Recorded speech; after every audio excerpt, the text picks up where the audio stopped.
barista che è un cretino. Mi hanno cacciato calci anche dal bar. Non lo sapevo che era già mattina.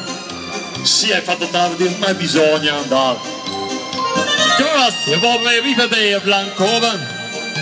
Io sono direttore all'onestà. Scusi signore, vede, io per ora sono disoccupato, ma chissà.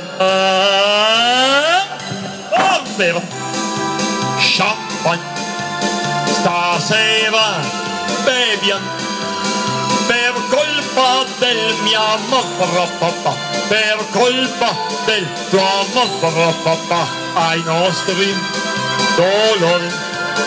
Insieme brindiamo con mio bicchiere di Barbera, con suo bicchiere di champagne e le... Bene!